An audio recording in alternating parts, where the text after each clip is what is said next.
सबसे पहले जो 2024 के एस्पिरेंट है वो वीडियो की स्पीड 2x कर लीजिए या 1.5x, क्योंकि मैं थोड़ा धीरे बोलता हूँ तो आपके लिए सहूलियत होगी और जल्दी भी कंप्लीट होगा।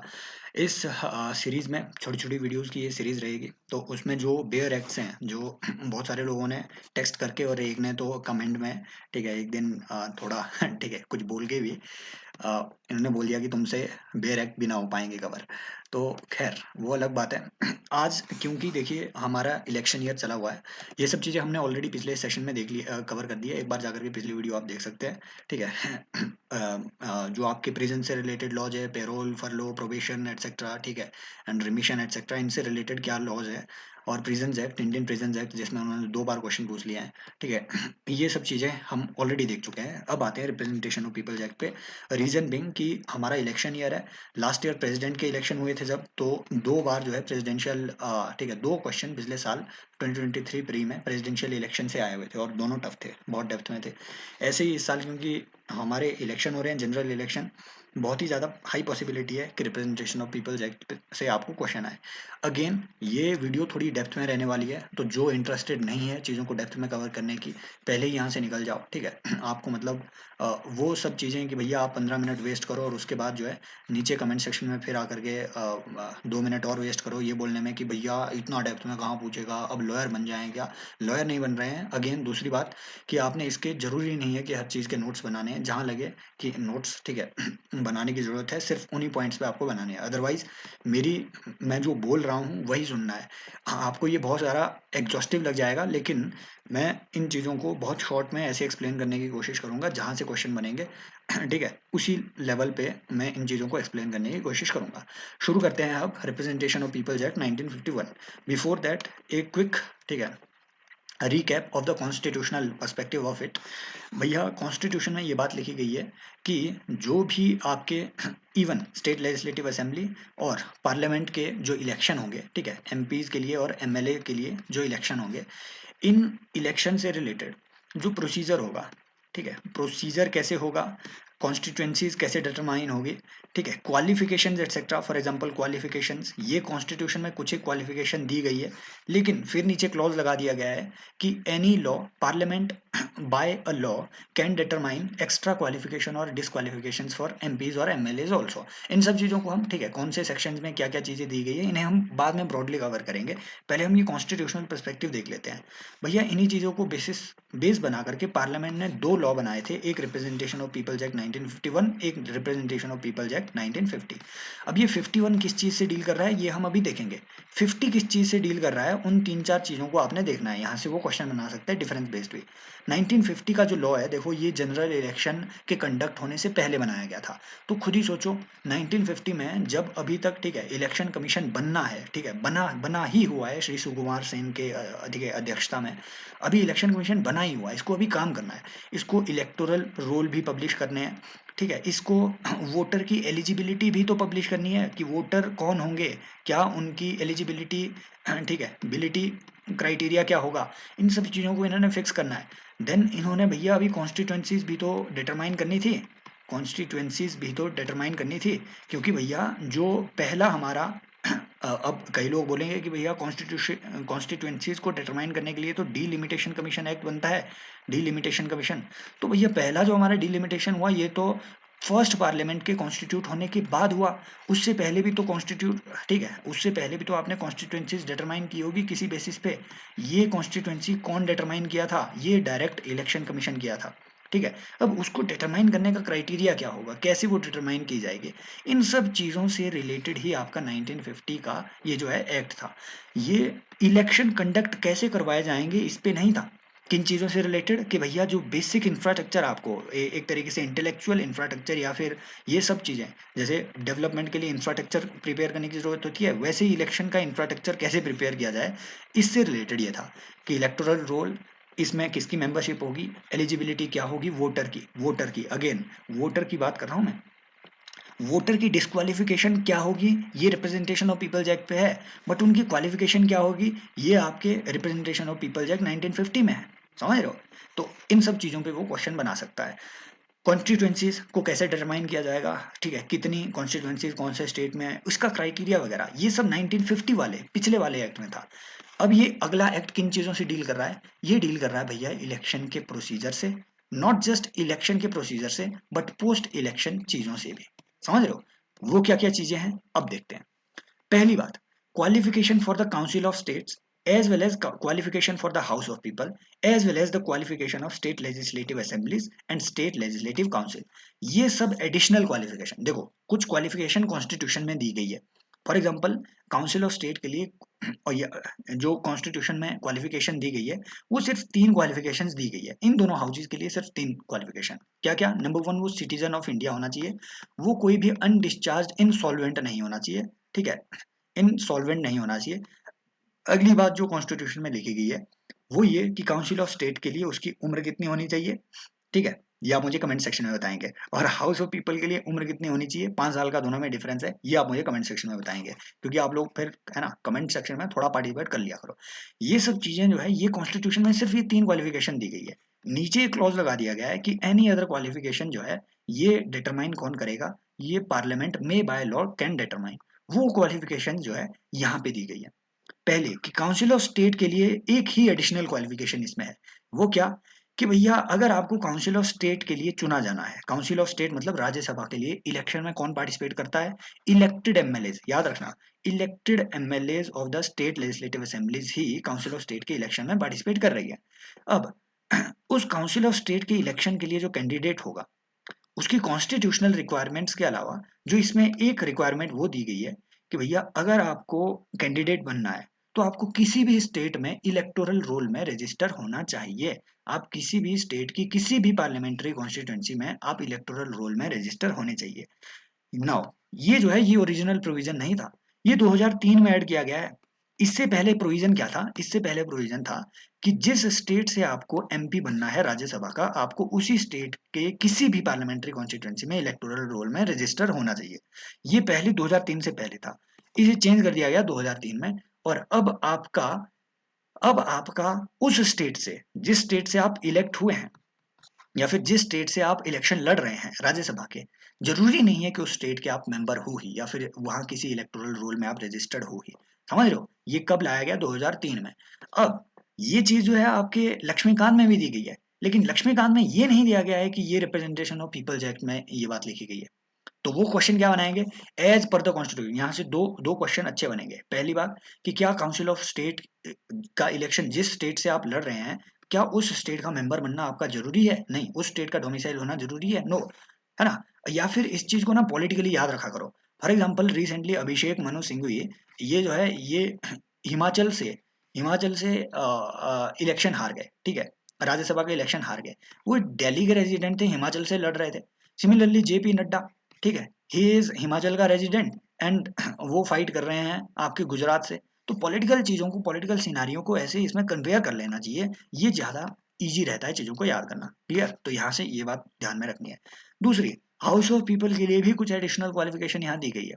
पहली बात, अगर आप किसी भी स्टेट से स्केड्यूल्ड कास्ट, ठीक है, किसी भी स्टेट से स्केड्यूल्ड कास्ट या फिर स्केड्यूल्ड ट्राइब के इलेक्शन, ठीक है, उनकी स्केड्यूल्ड कास्ट या फिर स्केड्यूल्ड ट्राइब से अगर आप इलेक्शन लड़ रहे हो, ठीक है, किसी एक ऐसी कॉन्स्टिट्यूंसी जो कि रिजर्व है एससी के लिए या एसटी के लिए, तो आपको देश में किसी भी स्टेट में, ठीक है, देश में कहीं पे भी एज एन एससी और एसटी होना पड़ेगा। अगर आप देश में कहीं पे भी किसी भी स्टेट में एससी या एसटी रिकॉग्नाइज्ड है तो आप एससी या एसटी की सीट कहीं से भी लड़ सकते हैं। तो जरूरी नहीं है उसी स्टेट के आप एससी या एसटी हो जहां से आप इलेक्शन फाइट कर रहे हो। समझ रहे हो बात को? तो ये बात ध्यान में रखनी है। हालांकि फिर इसमें थोड़ी एसटी से रिलेटेड थोड़ी डेप्थ में भी बातें हैं। फॉर एग्जांपल जैसे ट्राइबल डिस्ट्रिक्ट ऑफ असम में अगर उन कॉन्स्टिट्यूंसी से आप, ठीक है, जो है इलेक्शन लड़ रहे हैं, जो कि ट्राइबल ऑटोनॉमस, ठीक है, जो आपके 6 शेड्यूल वाले ट्राइबल डिस्ट्रिक्ट्स हैं, अगर वहां से आप इलेक्शन लड़ रहे हैं एसटी के लिए जो रिजर्व है, तो आपको उन्हीं डिस्ट्रिक्ट का जो है मेंबर होना पड़ेगा, उन्हीं ट्राइब्स का मेंबर होना पड़ेगा जिनके लिए वो रिजर्व है। समझ रहे हो? ये मतलब थोड़ी डेप्थ की चीजें हैं, ये उतना जरूरी नहीं है बट ये चीज जरूरी है। ये यहाँ से वो क्वेश्चन बनाएगा कि भैया क्या आपको एससी या एसटी उसी स्टेट में होना पड़ेगा जहां से आप लड़ रहे हैं कोई रिजर्व्ड सीट? नो, कंट्री में कहीं पे भी आप एज एन एससी या फिर एसटी रजिस्टर हो, आप जो है लड़ सकते हैं, इलेक्शन लड़ सकते हैं। क्लियर। अब आते हैं डिस्क्वालिफिकेशन वाले एस्पेक्ट पे। This is the most important aspect जो कि हम यहाँ पे कवर करने वाले हैं। आपको ये बहुत एग्जॉस्टिव लगेगा, लेकिन मैं कुछ बातें ही बोलूंगा सिर्फ, ठीक है। उनको जरूरी नहीं है रटना है, लेकिन भैया यहाँ से चीजें समझनी है हमें। डिस्क्वालिफिकेशन के बारे में एक बड़ा मिथ ये है कि भैया आरपीए एक्ट में जो डिस्क्वालिफिकेशन दी गई है, ये तो सभी को पता होता है कि अगर आप 2 साल से ज्यादा कन्विक्ट हो गए हैं, ठीक है, या फिर 2 साल से ज्यादा आपको पनिशमेंट अवार्ड दी गई है किसी भी कन्विक्शन में, तो आप 6 साल के लिए जो है डिस्क्वालीफाई कंसिडर किए जाएंगे। ये चीज सभी को पता है। लेकिन भैया आरपीए एक्ट में कुछ ऐसी बातें हैं जहां वो आपको क्वेश्चन फंसा सकता है। पहली बात कि भैया इलेक्टोरल ऑफेंस, ठीक है, आरपीए एक्ट में, रिप्रेजेंटेशन ऑफ पीपल्स एक्ट में जो डिस्क्वालिफिकेशन है वो कौन कौन से ग्राउंड पे होती है। नंबर 1, आईपीसी का सेक्शन, ये जो चीजें हैं, ये जो यहाँ पे ऊपर सेक्शन लिखे गए हैं, ये सब आईपीसी के हैं, ठीक है। ये सब इंडियन पीनल कोड के सेक्शन यहाँ पे ऊपर लिखे गए हैं। अब गुरु दिक्कत ये है कि इंडियन पीनल कोड तो अब डिसकंटिन्यू हो जाएगा जुलाई से, तो है ना, मई जून, ठीक है, नहीं, अप्रैल मई, हाँ मई से तो ये डिसकंटिन्यू हो जाएगा। अ, तो इन्होंने इंडियन पीनल कोड तो अमेंड कर दिया, अमेंड नहीं है, एक तरीके से वो जो भारतीय न्याय संहिता लाई गई है, बीएनएस लाई गई है, वो तो आ गई। लेकिन आरपीए एक्ट इन्होंने अभी तक अमेंड नहीं किया, क्योंकि सेक्शंस तो चेंज हुए बीएनएस में। खैर, इसका क्या कहानी रहेगी वो अलग बातें हैं।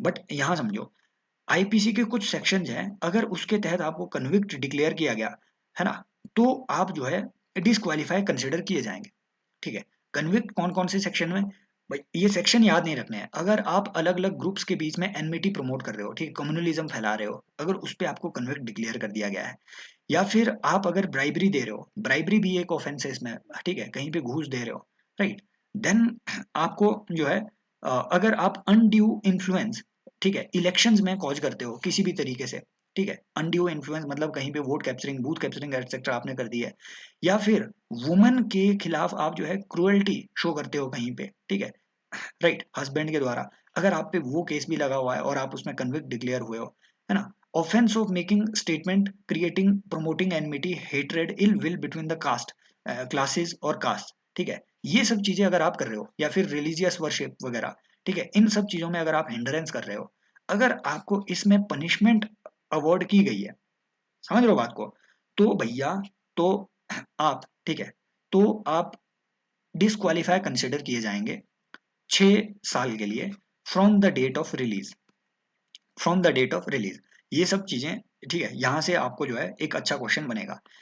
ये आपको वहां पे देंगे, ऑप्शन में दे सकते हैं कि भैया इनमें से कौन कौन से ऑफेंसेस जो है ये डिस्क्वालिफिकेशन को इनवाइट करते हैं। अपार्ट फ्रॉम दैट अगर आप अनलॉफुल एक्टिविटी प्रिवेंशन एक्ट, जो यूएपीए के तहत, अगर आप किसी भी ऐसी एसोसिएशन के मेंबर हो, ठीक है, एसोसिएशन के मेंबर हो जो कि, ठीक है, जो कि अनलॉफुल एक्टिविटी प्रिवेंशन एक्ट के तहत एक टेररिस्ट एसोसिएशन डिटरमाइन की गई है, अगर आप उसके मेंबर हो, ठीक है, या फिर अगर आप सती प्रिवेंशन एक्ट, ठीक है, prevention of corruption act, prevention of terrorism act, इन सब चीजों, समझ रहे हो, मतलब सती को प्रमोट करना, करप्शन के तहत अगर आप चार्ज किए गए हो, है ना, टेररिज्म हमको प्रमोट करना, इन सब चीजों के तहत अगर आप चार्ज हुए हो, या फिर इवन अगर आप नार्कोटिक्स ड्रग या फिर साइकोट्रॉपिक सब्सटेंसेस एक्ट के तहत अगर आप चार्ज हुए हो, फॉरेन एक्सचेंज मैनेजमेंट एक्ट के तहत, मतलब अगर आप एक तरीके से मनी लॉन्ड्रिंग के चार्ज में कहीं पे अगर आप अरेस्ट हुए हो, राइट, एंड देन, ठीक है, टाडा एटसेट्रा, ये जो एक्ट है, ये टाडा वगैरह ये अब डिसकंटिन्यू हो गए हैं। ये एक्ट उतने ज्यादा जो है आपको याद रखने की जरूरत नहीं है, लेकिन ये चीज यहाँ पे ध्यान में रखना है, क्योंकि ये जो एक्ट है ना, religious institution prevention of misuse act, ठीक है, ये ये कुछ एक ऐसे एक्ट्स हैं जो आजकल जो है न्यूज में रहते हैं, कि रिलीजियस इंस्टीट्यूशन के मिसयूज से रिलेटेड अगर आप कहीं पे उसमें आपका चार्ज लगा हुआ है, राइट, तो भी आप जो है 6 साल के लिए डिस्क्वालीफाई कंसिडर किए जाएंगे, shall be disqualified where convicted person is sentenced to only fine for a period of 6 year from the date of such conviction. समझ रहे हो, तो जरूरी नहीं है कि आपको जेल ही जेल हो। इन ऑफेंसेस के तहत अगर आपको फाइन भी लगा हुआ है, अगर आपको फाइन भी लगा हुआ है, नो मैटर व्हाट, 1 रुपया भी फाइन लगा हुआ है, 2 रुपया भी फाइन लगा हुआ है, तो जिस डेट पे आपको फाइन लगा उससे 6 साल तक आप जो है डिस्क्वालीफाई होंगे। या फिर अगर आपको जेल हुई है, तो जिस दिन आप जेल से रिलीज हुए उस दिन से आगे 6 साल तक भी आप डिस्क्वालीफाई होंगे, कंसिडर किए जाएंगे। क्लियर। ये किन के लिए डिस्क्वालिफिकेशन है, एमपीज के लिए डिस्क्वालिफिकेशन है, एमएलए के लिए डिस्क्वालिफिकेशन है, पब्लिक रिप्रेजेंटेटिव्स के लिए डिस्क्वालिफिकेशन है। अपार्ट फ्रॉम दैट ये भी आपको जो है ध्यान में रखना है कि भैया अ पर्सन कन्विक्टेड, ये 3 ऑफेंसेस ऐसे हैं यहाँ पे, तो ये बात लिखी गई है कि इवन अगर आप फाइन के लिए, ठीक है, इन सारे ऑफेंसेस के तहत अगर अगर आप पे फाइन भी लगा है तो आप 6 साल के लिए from the date of such conviction आप जो है डिस्क्वालीफाई कंसिडर किए जाएंगे। बट तीन तीन ऑफेंसेस ऐसे हैं, 3 लॉज ऐसे हैं, अगर आप डॉरी को प्रमोट करने में अगर आप चार्ज हुए हैं, ठीक है, या फिर एडल्ट्रेशन, फूड में एडल्ट्रेशन है ना, ड्रग्स वगैरह, इन सब चीज़ों के अंडर जो है आप अगर ठीक है, आप पे कोई चार्ज लगा हुआ है और आपका कन्विक्शन प्रूव होता है, या फिर any law providing for prevention of hoarding और प्रॉफिटियरिंग, ठीक है, फॉर एग्जांपल जीएसटी में एंटी प्रॉफिटियरिंग के प्रोविजंस है, स्पेशली जीएसटी में एक एंटी प्रॉफिटियरिंग अथॉरिटी भी क्रिएट की गई थी, हालांकि फिर अब उसे डिसकंटिन्यू किया गया है। तो कोई भी ऐसा लॉ जो कि प्रॉफिटियरिंग से रिलेटेड हो, होर्डिंग से रिलेटेड हो, राइट, होर्डिंग को ठीक है रोकने के लिए बनाया गया हो, for example essential commodity act, ठीक है, ये होर्डिंग को प्रोहिबिट करता है, शेड्यूल्ड ठीक है कमोडिटीज की होर्डिंग को ये जो है प्रोहिबिट करता है। अगर इस तरीके किसी लॉ के तहत आपको 6 महीने से ज्यादा की सजा हुई है ना, सिर्फ 6 महीने, जरूरी नहीं है 6 साल है ना, या फिर जरूरी नहीं है 2 साल से ज्यादा की सजा हुई हो, यहाँ जो लिखा गया है ना कि imprisonment from the date of conviction shall continue to be disqualified for a further period, ठीक है मतलब इन सारे ऑफेंसेस में जो हमने यहाँ पे पढ़ा है ना ऊपर, जो ये ऑफेंसेज हमने पढ़े, no matter what, no matter आपको अगर इसमें एक दिन की भी इम्प्रिजनमेंट हुई हो, पिछले ऑफेंस, इन सारे ऑफेंसेज में अगर आपको एक दिन की भी इम्प्रिजनमेंट हुई हो तो भी आप डिस्क्वालीफाई होंगे 6 साल के लिए। लेकिन इन ऑफेंसेज में अगर आपको इम्प्रिजनमेंट हुई है 6 महीने से, ठीक है, ज्यादा की अगर इम्प्रिजनमेंट हुई है तो आप जेल से रिलीज से 6 साल बाद तक आप डिस्क्वालीफाई कंसिडर किए जाएंगे, समझ लो, from the date of imprisonment और date of jail of release plus 6 years, समझ रहे हो, तब तक आप जो है डिस्क्वालीफाई कंसिडर किए जाएंगे। इन अ नटशेल ये जो ऑफेंसेस हमने यहाँ पे देखे, ये पिछले ऑफेंसेस, नो मैटर आपको कितना फाइन लगता है, नो मैटर आपको कितनी सजा होती है ना, from the date of release, नहीं, from the date of conviction, from the date of conviction plus entire duration of your, ठीक है, entire jail duration plus date, है ना, plus 6 years from the date of release, इन तीनों जगह, ठीक है, इन तीनों चीजों के लिए आप जो है इस पूरी टर्म के लिए आप डिस्क्वालीफाई होंगे। यहाँ पे आप सिर्फ तब डिस्क्वालीफाई होंगे अगर आप 6 महीने से ज्यादा कन्विक्ट हुए हैं। भैया एक और चीज, ये जो ऑफेंसेस यहाँ पे लिखे हुए हैं, ये जो ऑफेंसेस यहाँ पे लिखे हुए हैं, इनके अलावा भी अगर कोई अदर लॉ है, कोई अदर लॉ है कंट्री का, अगर any other law, any offense and sentenced to imprisonment, ठीक है, for not less than 2 years other than any offense referred to in subsection 1 और subsection 2, मतलब इन ऊपर के लॉज के अलावा अगर किसी अदर लॉ के तहत आपको 2 साल से ज्यादा की सजा होती है ना, तो आप वहां पे, तो ही आप वहां पे 6 साल के लिए डिस्क्वालीफाई कंसिडर किए जाएंगे, 6 साल plus entire duration of jail term, समझ रहे हो। इन अ नटशेल 3 तरीके के प्रावधान है इसमें डिस्क्वालिफिकेशन के। इन वाले ऑफेंसेस में जो हमने पीछे पढ़े, इसमें नो मैटर अगर आपको एक दिन की भी जेल होती है या फिर 1 रुपया भी फाइन लगता है, इन ऑफेंसेस में अगर आप चार्ज हुए हो तो आप ठीक है जेल ड्यूरेशन प्लस 6 ईयर्स के लिए आप डिस्क्वालीफाई होंगे। यहाँ इन 3 ऑफेंसेस में dowry, food adulteration and prevention of hoarding, ठीक है, इन 3 केसेस में अगर आप 6 महीने भी, समझ रहे हो, अगर आप 6 महीने के लिए सेंटेंस हुए हैं मिनिमम, तो ही आपको जो है 6 साल के लिए from the date of release from the jail plus jail duration 6 साल, इन इस पूरी ड्यूरेशन के लिए आप जो है डिस्क्वालीफाई होंगे। एनी अदर केस जो ऊपर नहीं लिखा हुआ है, उसके अलावा एनी अदर केस के लिए अगर आप जो है ठीक है किसी ऑफेंस में सेंटेंस होते हैं, तो फिर आप है ना 2 साल से ज्यादा अगर आप सेंटेंस होते हैं तो ही आप डिस्क्वालीफाई होंगे। क्लियर, तो ये 3 तरीके की डिस्क्वालिफिकेशन है। एक और डिस्क्वालिफिकेशन जो मैं यहाँ ऐड करना भूल गया, वो ये है, वो ये है भैया कि देखो यहाँ से आपको कुछ भी रट्टा नहीं मारना है, जो भी हमने पीछे पढ़ा यहाँ से समझ ये डेवलप करनी है कि there is a graded degree of disqualification. ये समझ आपने जो है यहाँ पे ठीक है, ये समझ यहाँ पे डेवलप करनी है। There is a graded degree of disqualification for different offences, there is different type of disqualification. एक जो आपसे यहाँ पे क्वेश्चन बना सकता है वो ये, देखो देयर इज सेक्शन 9A इसी आरपीए एक्ट में, जिसको मैं डालना भूल गया, उसमें स्पेसिफिकली ये बात लिखी गई है कि अगर आप, ठीक है, अगर आप ठीक, करप्शन के ग्राउंड पे या फिर डिसलॉयल्टी टू द स्टेट के ग्राउंड पे, इन दो ग्राउंड्स पे अगर आप डिसमिस होते हैं, डिसमिस नॉट सस्पेंड, डिसमिस होते हैं आपकी सर्विस से, अगर आप एक पब्लिक सर्वेंट है किसी भी नेचर के, आप करप्शन के ग्राउंड पे या promoting disloyalty to the state के ग्राउंड पे अगर आप डिसमिस होते हैं सर्विस से, ठीक है, तो आप 5 साल के लिए from such date of dismissal, 5 साल के लिए आप इलेक्शन नहीं लड़ सकते हैं। यहाँ 5 साल है, यहाँ 6 साल नहीं है, समझ रहे हो बात को। और इस चीज के लिए एक सर्टिफिकेट भी इशू करेगा कौन? Election commission, not president. याद रखना, यहाँ पे वो क्वेश्चन फंसाएगा, अगर वो फंसाने में आ गया तो यहाँ से तो क्वेश्चन वो बनाएगा ही। क्यों? क्योंकि भैया जो राहुल गांधी है उनका डिस्क्वालिफिकेशन इस ग्राउंड पे हुआ था, इस वाले ग्राउंड पे, तो इसलिए ये सेक्शन बहुत इंपॉर्टेंट है ना। करप्शन या फिर डिसलॉयल्टी टू द स्टेट के ग्राउंड पे अगर आपको डिसमिस किया जाता है तो आप 5 साल के लिए डिस्क्वालीफाई होंगे, नॉट 6 ईयर्स, इंपॉर्टेंटली। दूसरी बात, भैया इस केस में इलेक्शन कमीशन एक सर्टिफिकेट इशू करेगा कि क्या इसका जो डिसमिसल हुआ है वो करप्शन या डिसलॉयल्टी टू स्टेट के ग्राउंड पे हुआ है या नहीं। ये सर्टिफिकेट इलेक्शन कमीशन इशू करेगा और ये फाइनल होगा, कंक्लूसिव होगा, समझ रहे हो बात को। देन भैया वोटर के लिए भी इसमें डिस्क्वालिफिकेशन दी गई है। क्या डिस्क्वालिफिकेशन है याद रखने की जरूरत नहीं है, लेकिन लेकिन वोटर की भी इसमें डिस्क्वालिफिकेशन है, कम से कम ये बात याद रखना है, वोटर की भी। ठीक है, फॉर एग्जांपल इसमें दी गई है कि अगर आप कोई भी करप्ट प्रैक्टिसेस करते हो, जो कि मेंशन की गई है इसी इसी एक्ट, स्पेशली जो भी आप ये, अगर आप इनमें से कोई करप्ट प्रैक्टिस करते हो तो आपको डिस्क्वालिफाइड कंसिडर किया जा सकता है फॉर, ठीक है, फॉर वोटिंग।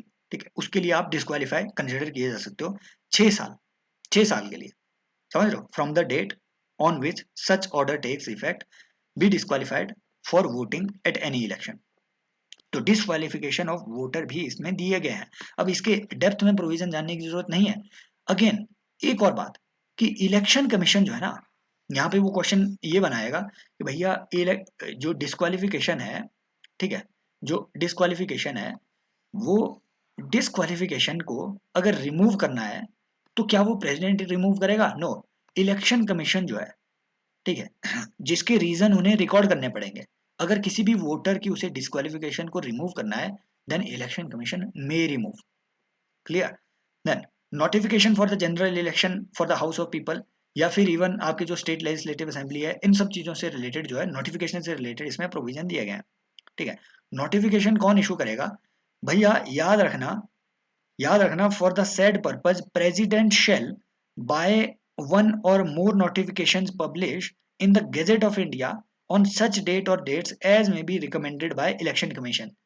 तो हमें क्या बताया जाता है कि भैया इलेक्शन कमीशन नोटिफिकेशन इशू करता है फॉर कॉन्स्टिट्यूटिंग अ फ्रेश, ठीक है, फ्रेश हाउस ऑफ पीपल, ठीक है, नो, नई लोकसभा के लिए कॉन्स्टिट्यूट करने के लिए जो नोटिफिकेशन इशू होती है वो प्रेसिडेंट इशू करता है on recommendation of election commission, समझ रहे हो बात को। तो ये बात जो है ध्यान में रखनी है, ये प्रेसिडेंट इशू करेगा नोटिफिकेशन इसका कि भैया इस डेट पे इलेक्शन यहाँ पे होंगे।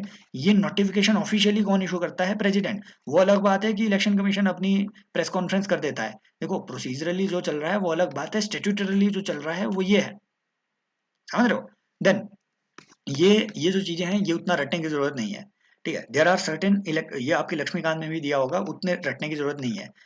देर are certain offices created under this act. Number one is chief electoral officer, ठीक है, ये स्टेट का होता है चीफ इलेक्टोरल ऑफिसर, और नॉर्मली ये स्टेट गवर्नमेंट का ही एक ऑफिसर होता है जो कि स्टेट के अंदर इलेक्शन कॉन्स्टिट्यूट है ना, इलेक्शन को मैनेज करने का, उसकी मशीनरी को मैनेज करने का चार्ज इसके पास होता है। Then there are district election officers, ठीक है, डिस्ट्रिक्ट इलेक्शन ऑफिसर डिस्ट्रिक्ट का इंचार्ज होता है, right. Then there are returning officer, there are returning officer. देखो डीईओ ना एक डिस्ट्रिक्ट के लिए बनाया जाता है, जो रिटर्निंग ऑफिसर होता है ये एक कॉन्स्टिट्युएंसी के लिए बनाया जाता है ना। अब again district election officer, returning officer, chief electoral officer, इनको अपॉइंट कौन करेगा? स्पेशली, ठीक है, इनको अपॉइंट कौन करेगा? इसको इलेक्शन कमीशन डायरेक्टली अपॉइंट कर रहा है। रिटर्निंग ऑफिसर जो है कॉन्स्टिट्युएंसी के लिए बनाया जाता है। Apart from that election commission एक special officer as an observer भी अपॉइंट कर सकता है, ऑब्जर्वर, इलेक्शन ऑब्जर्वर भी अपॉइंट कर सकता है। वो इससे अलग होगा, डीईओ से अलग होगा, ठीक है, आरओ से अलग होगा। एक ऑब्जर्वर भी अपॉइंट कर सकता है किसी कॉन्स्टिट्यूएंसी के लिए, और इस ऑब्जर्वर के पास, याद रखना ये इंपॉर्टेंट प्रोविजन है, इसके पास ये पावर होगी कि भैया ये जो है किसी भी इलेक्शन को वॉइड डिक्लेयर कर सकता है। किस केस में? अगर इसे लगता है बूथ कैप्चरिंग हुई हो, अगर इसे लगता है कोई भी करप्ट प्रैक्टिस हुई हो, ठीक है, करप्ट प्रैक्टिस हुई हो, क्योंकि देखो यूपी में एक दो ऐसे बूथ्स हैं जहाँ पे बूथ कैप्चरिंग वगैरह के रिसेंटली जो है कुछ एक इंस्टेंसेस, ठीक है, मतलब एलिगेशंस लगे हैं कि यहाँ बूथ कैप्चरिंग हुई है नहीं हुई है हमारा मैटर नहीं है, लेकिन लॉ ये कहता है कि अगर इलेक्शन ऑब्जर्वर को लगे कि हाँ ये चीजें हुई है, तो रिकॉर्डेड रीजंस को ध्यान में रखते हुए वो इलेक्शन को उस टाइम पे वॉइड डिक्लेयर कर सकता है। इवन इवन जिस दिन काउंटिंग हो रही है, इस दिन काउंटिंग हो रही है, काउंटिंग ऑफ द वोट, उस काउंटिंग को भी वो रोक सकता है और डिक्लेरेशन ऑफ रिजल्ट को रोक सकता है, और इलेक्शन कमीशन को वो इन्फॉर्म करेगा कि भैया यहाँ ये चीजें हुई है। तो ऑब्जर्वर के पास ये पावर होगी। समझ रहे हो बात को? इलेक्शन के ऑब्जर्वर के पास ये पावर रहती है, ये आपको ध्यान में रखनी है ये बात। Clear? Then returning officer, election commission shall in consultation with state government designate or nominate a returning officer for a constituency. याद रखना, एक returning officer more than one constituency के लिए भी काम कर सकता है। समझ रहे हो? जरूरी नहीं है एक इलेक्शन, है ना, एक रिटर्निंग ऑफिसर एक ही कॉन्स्टिट्यूएंसी के लिए। तो ये कुछ बातें हैं जो यहाँ से क्वेश्चन बन सकता है। ये इंपॉर्टेंट चीज है, ये इंपॉर्टेंट प्रोविजन है जहाँ से क्वेश्चन बन सकता है। देन भैया कुछ प्रिजाइडिंग ऑफिसर भी होते हैं, ठीक है। अगेन ये पूरी कहानी आपकी लक्ष्मीकांत में दी भी हुई है, रटने की जरूरत नहीं है। सिंपल सी बात इसके बारे में याद रखनी है, presiding officer is different from returning officer. Returning officer ना एक पूरी कॉन्स्टिट्यूएंसी के लिए होता है, प्रिजाइडिंग ऑफिसर आपके एक पोलिंग स्टेशन के लिए होता है, एक पोलिंग स्टेशन के लिए होता है आपका प्रिजाइडिंग ऑफिसर। क्लियर? ये बात ध्यान में रखना है, वो वहां पे वहां का हेड होगा, ठीक है, जो वहां पे चीजों को ध्यान रखेगा। पोलिंग स्टेशन पे प्रिजाइडिंग ऑफिसर रहता है। एक और इंपॉर्टेंट बात आपको जो है ध्यान में रखनी है वो ये कि भैया इलेक्शन कमीशन के इन सारे ऑफिसर्स के पास एग्जीक्यूटिव पावर्स होती है, एग्जीक्यूटिव मजिस्ट्रेट की उस टाइम पावर होती है किसी भी डिसीजन लेने की। भले ही वो प्रिजाइडिंग ऑफिसर आपका, ठीक है, उस टाइम भले ही कोई टीचर हो या कोई प्रोफेसर प्रिजाइडिंग ऑफिसर बना दिया गया हो, कोई भी आदमी हो, इसके पास उस टाइम पे एग्जीक्यूटिव मजिस्ट्रियल पावर्स रहती है। समझ रहे हो? दूसरी बात, इलेक्शन कमीशन के जितने भी ऑफिसर्स हैं, अगर उन्होंने ऑफिशियल कैपेसिटी में कोई काम किया हुआ है, ठीक है, during the conduct of election, उसको आप कोर्ट में चैलेंज नहीं कर सकते। क्लियर? ये बात। Then registration and deregistration of political parties, मैं इसमें ज्यादा नहीं जाऊंगा। ये बात ध्यान में रखना है कि, ठीक है, जो आर्टिकल 29A है ये एम्पावर करता है इलेक्शन कमीशन को। अगेन ये जो है अमेंड किया गया है, आर्टिकल आपको याद नहीं रखना है, इसकी कहानी मुझे, ठीक है, मैं आपको चलो बता देता हूँ। इससे पहले इलेक्शन सिंबल ऑर्डर, इससे पहले जो पार्टीज को रजिस्टर करने की जो पावर्स थी, ये पावर स्टेटूटरीली ओरिजिनली इलेक्शन कमीशन के पास नहीं थी। ठीक है, इसमें ओरिजिनली ये बात नहीं लिखी गई थी, ये बात है ना, ये power originally election symbol order के तहत ये पावर एक्सरसाइज की जाती थी बाय इलेक्शन कमीशन। फिर बाद में इसे अमेंड कर दिया गया और इसमें ये नया सेक्शन डाल दिया, और इस सेक्शन के तहत इलेक्शन कमीशन किसी भी पार्टी को रजिस्टर या फिर डी रजिस्टर कर सकता है। यहाँ से क्वेश्चन ये बनाएगा कि registration as a political party is a fundamental right, या फिर राइट, ठीक है, right falls under the right to freedom of association. No, समझ रहे हो, it is not a fundamental right, it is not even a statutory right, है ना। There are strict qualification, ठीक है, यहाँ पे क्वालिफिकेशन दी गई है पॉलिटिकल पार्टीज के। भैया आपको हर सारे डॉक्यूमेंट देने पड़ेंगे, फिर डॉक्यूमेंट को एग्जामिन किया जाएगा। अगर कमीशन को लगे कि हाँ आप अप्रोप्रिएट एसोसिएशन हो to be registered as a political party, तभी जाकर के जो है आपको हम as a political party register करेंगे। समझ रहे हो? फॉर एग्जाम्पल अगर आपका इनकम टैक्स एक्ट के तहत कोई कन्विक्शन प्रूव होता है, फॉर एग्जाम्पल अगर आप यूएपीए जैसे एक्ट के तहत चार्ज हो, तो ऐसी ऐसे केसेस में किसी एसोसिएशन को एज ए पॉलिटिकल पार्टी आप डिटरमाइन, है ना, आप as a political party register नहीं भी कर सकते हैं। इंपॉर्टेंट बात यह है, although election commission has the power to register a political party, it does not have power to deregister a political party। ये बात याद रखना है, इलेक्शन कमीशन डी रजिस्टर नहीं कर सकती है पॉलिटिकल पार्टी को, although it can recognize it can de-recognize a political party। देखो रजिस्ट्रेशन और रिकॉग्निशन में डिफरेंस होता है। registration is any party can get registered as a political party, recognition is when election commission recognizes you as a state party or as a central party, ठीक है, और as a, ठीक है, national party. अगर इस तरीके से election commission आपको, ठीक है, रिकॉग्नाइज करता है, that is recognition of A political party. Although election commission can de-recognize a political party, it cannot deregister a political party. That power is not vested with the, ठीक है, with the election commission of India. Clear? तो ये बात जो है आपको ध्यान में रखनी है ना, और इससे रिलेटेड जो कमीशन का डिसीजन है that should be final. Next, इसमें कुछ प्रोविजन है जैसे इलेक्शन एजेंट से रिलेटेड दिया गया है. Qualification of being an election agent, भैया ये याद रखना है, इलेक्शन एजेंट बनने की जो क्वालिफिकेशन है वो सारी वही क्वालिफिकेशन है जो एमपी बनने की है. समझ रहे हो? That means if you are disqualified to be an MP in any manner then you are disqualified to be an election agent as well. ठीक है, बाकी ये सब चीजें फंक्शन इसमें दिए गए हैं, ये है ना, इतने डेप्थ में चीजें जानने की जरूरत नहीं है, आपके रेफरेंस के लिए कि हाँ ये चीजें भी इसमें लिखी हुई है, यहाँ पे डाल दी गई है. जो इंपॉर्टेंट चीज है वो ये है भैया, क्या हो, मान लो अगर, ठीक है, मान लो इलेक्शन हो रहे हो और कैंडिडेट 4 है, इनमें से एक कैंडिडेट मर गया, मान लो मर गया, तो कंपटीशन तो कम हो गया. समझ रहे हो? तो ऐसे में क्या इलेक्शन रद्द हो जाएगा? There is a provision related to this. Election commission, ठीक है, ये रिप्रेजेंटेशन ऑफ पीपल्स एक्ट क्या कहता है, भैया अगर ऐसी डेथ किसी एक ऐसे कैंडिडेट की हुई है जो कि है ना, जो कि एक रिकॉग्नाइज्ड पॉलिटिकल पार्टी है.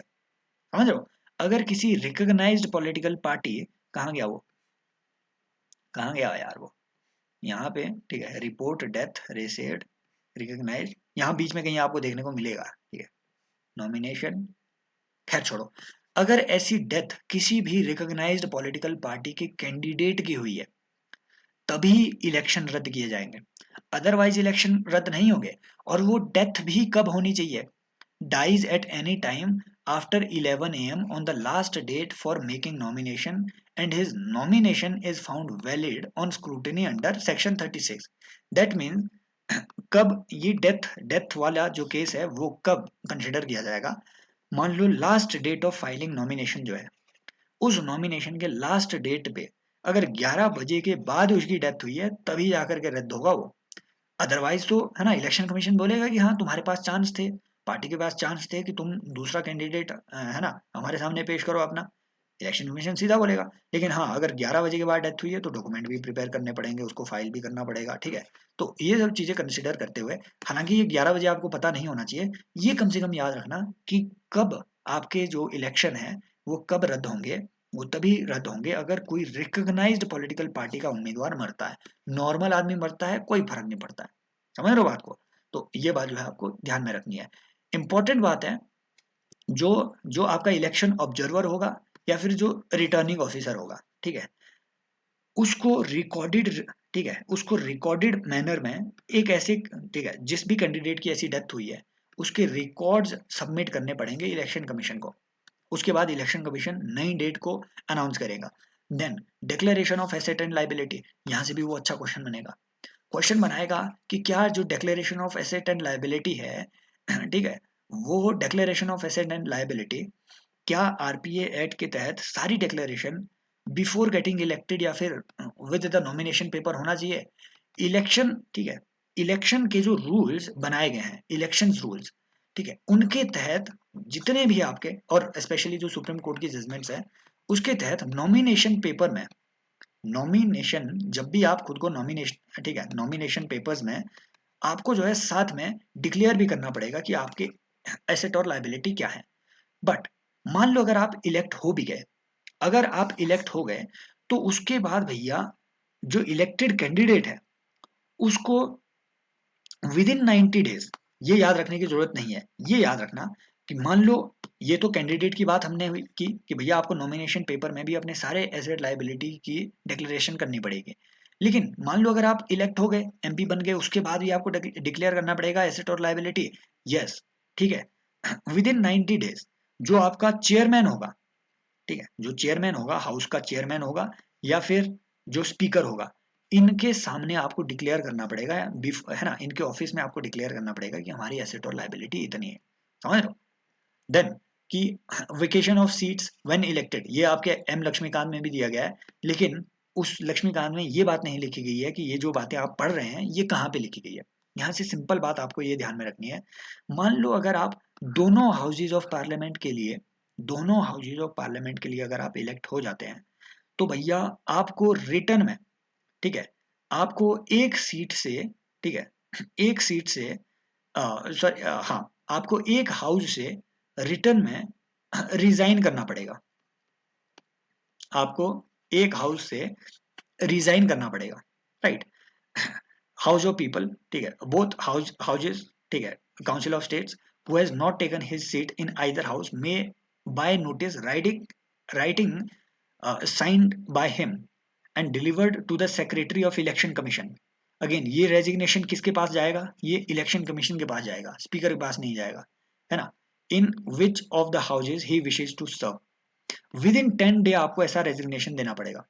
अगर आप दोनों हाउसेज के लिए, राज्यसभा लोकसभा के लिए, अगर आप एक साथ इलेक्ट हो जाते हैं तो इलेक्शन कमीशन को आपको इन्फॉर्म करना पड़ेगा कि भैया आप कौन से हाउस में रहना चाहते हैं। अगर आप ऐसा नहीं करते हैं, अगर आप ऐसा नहीं करते हैं तो आपकी जो राज्यसभा है जिसमें आपकी 6 साल की टर्म है उसमें आपकी सीट वेकेंट कंसिडर की जाएगी।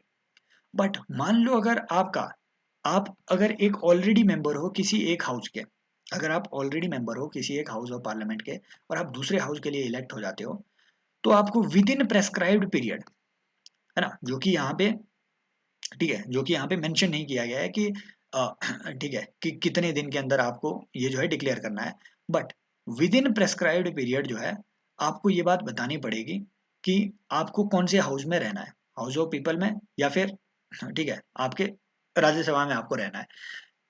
ये सब चीजें जो है आपको बतानी पड़ेगी रिटर्न में। अदरवाइज आपका जो प्रीवियस हाउस है, मान लो अगर आप लोकसभा के पहले मेंबर थे तो, और आप राज्यसभा के लिए इलेक्ट हो जाते हो, अगर आपने बताया नहीं कि आपको कौन से हाउस का मेंबर रहना है, ठीक है, तो आपका जो प्रीवियस हाउस है लोकसभा में आपकी सीट जो है ये रद्द मानी जाएगी। अगर उल्टा था कि आप पहले राज्यसभा के मेंबर थे, लोकसभा के लिए आप जो है इलेक्ट हो गए, अगर आप राज्यसभा से या फिर किसी एक हाउस से रिजाइन नहीं करते हैं तो आपकी राज्यसभा वाली सीट जो है रद्द मानी जाएगी, मतलब प्रीवियस हाउस वाली जो सीट है वो रद्द मानी जाएगी। देन हो सकता है कि भैया आप जो है एक हाउस ऑफ पार्लियामेंट में, ठीक है, हाउस ऑफ पार्लियामेंट में एक से ज्यादा सीटों के लिए इलेक्ट हो जाते हो। देयर इज अ पॉसिबिलिटी कि आप, है ना, 2 सीटों मैक्सिमम जो है आजकल 2 सीटों के लिए आप फाइट कर सकते हैं, 2 से ज्यादा सीटों में आप लड़ नहीं सकते हैं लोकसभा की इलेक्शन, ठीक है। ये अगेन 1995 के आसपास जो है इसमें ये अमेंडमेंट हुआ था, इससे पहले ये प्रोविजन नहीं था, इससे पहले आप जो है लड़ सकते थे an an number of constituency से। Then election to more than 1 seat, अगर आप मान लो 2 सीट के लिए एक साथ इलेक्ट हो जाते हो, उस केस में भैया आपको, ठीक है, स्पीकर या फिर चेयरमैन को रेजिग्नेशन देना पड़ेगा, रेजिग्नेशन देना पड़ेगा with in prescribed period, with in prescribed period, जो कि स्पीकर या फिर चेयरमैन नोटिफिकेशन के थ्रू प्रेस्क्राइब करेगा कि भैया इतने दिन में मुझे रेजिग्नेशन पहुंचा दो जो जो ऐसे कैंडिडेट है जो 2 कॉन्स्टिट्यूंसी से इलेक्ट हुए हैं। अगर आप नहीं देते हैं, याद रखना, तो आपकी दोनों सीटें वेकेंट कंसिडर की जाएगी, समझ रहे हो। दैट मीन्स भैया यहाँ अब क्लियर करते हैं, सिंपल करते हैं इस चीज को।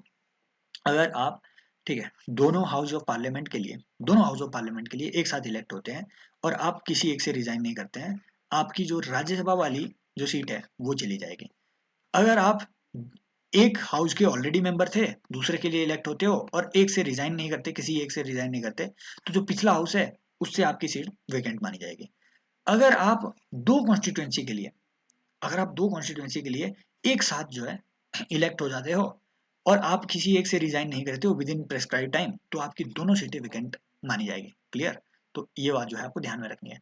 देन अगर इलेक्शन से रिलेटेड कोई भी डिस्प्यूट होता है, अगर इलेक्शन से रिलेटेड कोई भी डिस्प्यूट होता है, कॉन्स्टिट्यूशन में ये बात लिखी गई है कि पार्लियामेंट लॉ बना करके ये बात डिसाइड कर सकती है कि वो डिस्प्यूट कहाँ पे हियर किया जाएगा। दैट मीन कॉन्स्टिट्यूशन में ये बात नहीं लिखी गई है कि इलेक्शन पिटिशन सबसे पहले कहाँ फाइल होगी, हाई कोर्ट में ना। कॉन्स्टिट्यूशन में हालांकि ये बात लिखी गई है कि प्रेसिडेंट और वाइस प्रेसिडेंट के इलेक्शन से रिलेटेड अगर कोई डिस्प्यूट आता है तो वो कहाँ हियर किया जाएगा, डायरेक्टली सुप्रीम कोर्ट में। बट अगर एमपी, एमएलए, ठीक है, इनसे रिलेटेड, इनके इलेक्शन से रिलेटेड अगर कोई डिस्प्यूट आता है तो वो डिस्प्यूट कौन हियर करेगा? वो हाई कोर्ट हियर करेगा। ये बात कहाँ लिखी गई है कॉन्स्टिट्यूशन में? नो, ये बात कहाँ लिखी गई है? रिप्रेजेंटेशन ऑफ पीपल्स एक्ट में। तो पहली अपील कहाँ होगी? ठीक है, हाई कोर्ट में। और हाई कोर्ट उसे एक्सेप्ट कर सकता है या रिजेक्ट कर सकता है। इंपॉर्टेंट बात यह है कि अगर वो अपील, इस तरीके की कोई अपील हाई कोर्ट में रिजेक्ट हो जाती है तो भैया जो कैंडिडेट है उसके पास ये राइट है, उसके पास कैंडिडेट एंजॉयज द राइट, जो जो इलेक्टेड कैंडिडेट है स्पेशली, ठीक है, उसके पास ये राइट है कि उसने जितना भी एक्सपेंडिचर उस केस को फाइट करने में किया हुआ है, उसकी कॉस्ट वो चार्ज कर सकता है लिटिगेंट से, जिसने इस तरीके की पिटिशन डाली हुई है। इंपॉर्टेंट बात। दूसरी इंपॉर्टेंट बात इससे रिलेटेड ये भी है कि ठीक है, सेकंड जो इंपॉर्टेंट बात है इससे रिलेटेड वो ये है कि हाई कोर्ट में ऐसी पिटिशन डाल कौन सकता है, who is eligible to file any such petition. तो एनी इलेक्टर, ये बात याद रखना है, एनी इलेक्टर, आप जो ठीक है इलेक्शन में जो वोटर हैं जो वोट कर रहे हैं, जो एनी इलेक्टर जो कि रजिस्टर्ड है इलेक्टोरल रोल में, है ना, who has elected for that MP, वो जो है वो फाइल कर सकता है हाई कोर्ट में कोई भी केस। दैट मीन्स इलेक्टर या फिर इसका जो ओपोनेंट कैंडिडेट था, यहाँ से स्टेटमेंट वो क्या बनाएगा कि ठीक है हाई कोर्ट में ऐसा केस फाइल किया जा सकता है, बिल्कुल सही बात है, बट ऐसी पिटीशन फाइल कौन करेगा? क्या सिर्फ उसका ओपोनेंट कैंडिडेट? नहीं, एनी इलेक्टर कैन फाइल। समझ रहे हो बात को? तो ये बात जो है ध्यान में रखनी है। देन ये देखो इधर, इन सब चीज़ों से रिलेटेड जो है यहाँ पे इलेक्टोरल ऑफेंसेस ये दिए गए हैं कि इलेक्टोरल ऑफेंसेस क्या क्या होंगे। अगर आप, है ना, ये सब चीज़ें हम ऑलरेडी सेक्शन 8 में भी पढ़ चुके हैं, सब चीज़ें रिपीट हुई है कि भैया अगर आप फॉल्स एफिडेविट फाइल करते हो तो आपको 6 महीने की सजा भी इसमें दी गई है। समझ रहे हो? And then prohibition of public meetings during 48 hours ending with the, ठीक है, हाँ ये बात इंपॉर्टेंट बात है कि भैया पोलिंग होने से, ठीक है, पोलिंग होने से, ठीक है, 48 घंटे पहले, मतलब पोलिंग होने से 2 दिन आप किसी भी इलेक्शन मीटिंग, ठीक है, किसी इलेक्शन मीटिंग को कंडक्ट नहीं करवा सकते हैं। समझ रहे हो? तो यहाँ से भी क्वेश्चन बन सकता है वो कि भैया जो आपका कोड ऑफ कंडक्ट है इसके तहत इलेक्शन मीटिंग कब आपकी बंद हो जाएगी? जिस दिन पोलिंग है, ठीक है, कहीं पे भी देखो 6 फेज की पोलिंग होती है, इसीलिए आप देखेंगे there is a silence period. ठीक है, हर एक फेज में वोटिंग होने से पहले 2 दिन पहले साइलेंस पीरियड होता है। तो वहाँ पे कोई ऐसी इलेक्शन रैली वगैरह ऑर्गेनाइज नहीं की जा सकती। ये साइलेंस पीरियड मैंशनड है। ठीक है, ये साइलेंस पीरियड आपके मैंशनड है रिप्रेजेंटेशन ऑफ पीपल्स एक्ट पे। देन कंपनीज के ऑफेंसेस वगैरह ये सब चीज़ें भी इसमें दी गई है, खैर ये अलग बातें हैं। Term of office of member of council of state, ये भी इंपॉर्टेंट बात है कि भैया जो राज्यसभा के एमपीज हैं, राज्यसभा के एमपीज, इनकी जो टर्म होगी, ये टर्म ये टर्म आपको कॉन्स्टिट्यूशन में नहीं दी गई है। कॉन्स्टिट्यूशन में ये लिखा गया है कि Rajya Sabha shall be A continuing chamber. Continuing chamber Rajya Sabha जो है होनी चाहिए। ठीक है, दूसरी बात कि भैया जो राज्यसभा के एमपीज हैं, ठीक है, वो इस तरीके से रिटायर होने चाहिए कि 1/3 ऑफ जो एमपी है वो हर 2 साल बाद रिटायर हो। ठीक है, इस तरीके का कोई प्रोविजन किया जाना चाहिए। राइट, अब इस चीज के लिए, ठीक है, राज्यसभा के एमपी की जो जो पूरी टर्म है वो कितनी होगी, ये लिखी गई है रिप्रेजेंटेशन ऑफ पीपल्स एक्ट में। इसमें लिखा गया है कि भैया जो जो नॉर्मल टर्म है राज्यसभा के एमपी की, वो 6 साल होनी चाहिए। राइट, और इसमें ये बात भी लिखी गई है कि हर हर 2 साल के बाद 1/3 ऑफ एमपीज जो है वो, ठीक है, वो रिटायर होने चाहिए। एज फार एज, है ना, जितने भी मतलब प्रैक्टिकेबल मैनर में हो वो आपके रिटायर होने चाहिए 1/3 of MPs. Then a member chosen to fill a casual vacancy shall be chosen to serve for the reminder of, ठीक है, ऑफ हिज, ठीक है, his predecessors term of office. तो एक इंपॉर्टेंट बात है, यहाँ से क्वेश्चन ये बनता है कि भैया जितने भी आपके एमपीज हैं, है ना, चाहे वो राज्यसभा के हैं चाहे वो लोकसभा के हैं, मान लो अगर किसी एमपी की डेथ हो जाती है, कोई एमपी रिजाइन कर जाता है, उसकी जगह पे जो नया इलेक्शन हो रहा है ना, मिड टर्म इलेक्शन, तो उसमें जो एमपी, भले ही वो राज्यसभा के हो या लोकसभा के हो, जो एमपी इलेक्ट होकर के आ रहे हैं वो रिमाइंडर ऑफ टर्म के लिए ही आते हैं। समझ रहे हो? वो फुल टर्म के एमपी नहीं बनते हैं, वो रिमाइंडर ऑफ टर्म के लिए। मान लो अगर किसी किसी ठीक है, इसके जो प्रेडिसर था, अगर इसके 3 सालें बची हुई थी, भले ही वो राज्यसभा का रहा हो या लोकसभा का रहा हो, तो वो नया इलेक्टेड एमपी सिर्फ 3 साल के लिए ही काम करेगा। यहाँ से भी वो अच्छा क्वेश्चन फंसा सकता है। Then subject to the provisions of हाँ, subsection 3, the deposit shall be forfeit. ये इंपॉर्टेंट बात है, forfeiture of the deposit. भैया आपको जो है एक सिक्योरिटी डिपॉजिट भी डालना पड़ता है। सिक्योरिटी डिपॉजिट, जब भी आप इलेक्शन लड़ोगे तो, ठीक है, एक सिक्योरिटी डिपॉजिट, एक फिक्स्ड अमाउंट आपको देना पड़ेगा। ठीक है, ये जो सिक्योरिटी डिपॉजिट है ये उस टाइम फॉरफिट कर दिया जाएगा अगर आपके 1/6 ऑफ, ठीक है, जितने भी आपके 1/6 ऑफ वैलिड वोट, जैसे आप कहते हैं जमानत जब्त होना, ये कब होती है?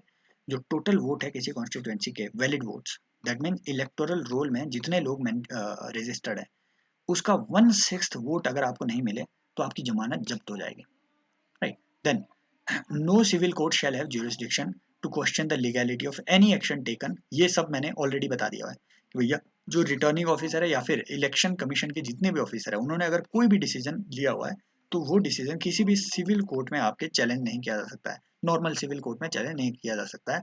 हालांकि प्रोसीजरल ग्राउंड पे अगेन हाई कोर्ट और सुप्रीम कोर्ट में ये चैलेंज हो सकता है, हाई कोर्ट में फर्स्ट इंस्टांस में, सुप्रीम कोर्ट में सेकंड इंस्टांस में। समझ रहे हो बात को? This is about your representation of peoples act. I hope ये जो सेशन है ये ठीक है, लंबा जरूर हो गया, लेकिन इसमें ठीक है बहुत सारी ऐसी चीज़ें भी है जो साथ में रिवाइज हुई है। कमेंट सेक्शन में जरूर बताइए कि ठीक है ये सेशन कैसा रहा, एंड नेक्स्ट कौन कौन से लॉ कवर किए जाने चाहिए आपकी नज़र में, क्या क्या ठीक है इंपॉर्टेंट है। जो क्रिमिनल लॉज है इस पे आई थिंक अगली जो वीडियो है वो 1 या 2 दिन में आ जाएगी, ठीक है इम्पोर्टेंटली। और इसमें 2 या 3 वीडियो इस तरीके की और आएगी, ठीक है। सो नेक्स्ट कौन कौन से लॉज कवर किए जाने चाहिए, you should tell this in the comment section. Thank you so much, take care, bye bye as always.